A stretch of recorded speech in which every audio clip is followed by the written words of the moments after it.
Joining me now to unpack that is Democratic congressional candidate for Virginia's 5th District, Roger Dean Huffstetler. And thank you very much for being here, Roger. Really appreciate your time.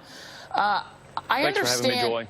Thank you very much. I want to take people back to when a lot of us first heard about this event, and myself, I heard about it last night when Reverend Dr. William Barber gave me a call to say that there's something happening in Charlottesville inside of a church where counter-protesters had gathered to prepare to confront these white nationalist marchers today. Can you take us inside that church? I understand that you were there. Tell us how this unfolded last night.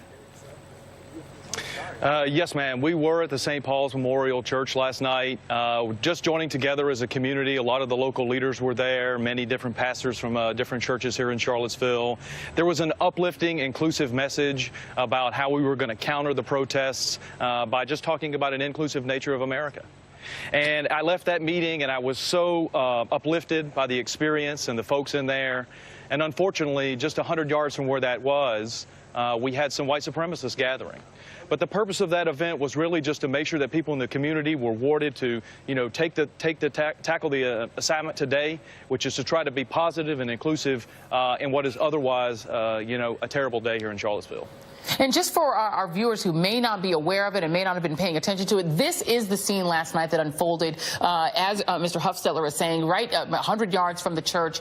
A group of hundreds, as it was described to me last night by a was also inside of that church, of marchers, white supremacist marchers who marched and converged on this park where the Robert E. Lee statue is located with torches chanting slogans. And if we can have some of the slogans, and this is cut 7 for my producers, just so that people can get a sense of what you all were dealing with, what you could hear from inside that church. Let's listen to them chanting. This was the protesters last night.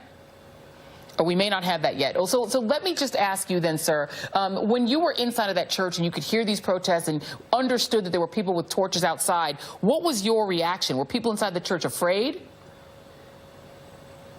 Yes, it was quite an intimidating experience, to be honest with you. I mean, they're just folks that are across the way there, really, chanting the opposite of what was coming from inside the church.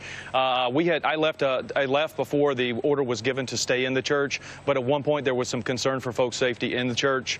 And, this was just a community event just to bring some positivity to what was already happening. And there was no way to know that these folks might be across the street. So it was very discouraging. And I'll just tell our viewers, we don't have that piece of video, but what they were chanting was blood and soil. That's right. Blood. Yes, ma'am. And are you aware of what that means? I wasn't at the time, but apparently it's something to do with Nazi Germany. And, of course, that something like that would occur just in earshot of the church where people are gathering together in communion across races, across faiths. It's just very disturbing that something like that can happen in America, Joy, and we've got to stand up and speak out against this hatred and bigotry that's happening right now. And you were obviously there in Charlottesville today for the march that turned violent today. Do you feel that the president's statement about it, in which he talked about everyone coming together, do you think that that was sufficient, sir? I definitely think it's a step in the right direction. I was disappointed it wasn't more forthright, but I will tell you that there's only one side in America, and the side is we're against hatred.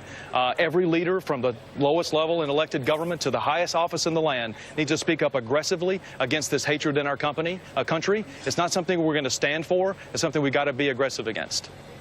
Roger Dean Huffstetler, you are a candidate for Congress. I really appreciate you taking some time for us today. Thank you very much for being here. Sorry for all the problem with the mic, but thank you so much, Joy. Have a good day. That's okay. Your mic was just fine, and you were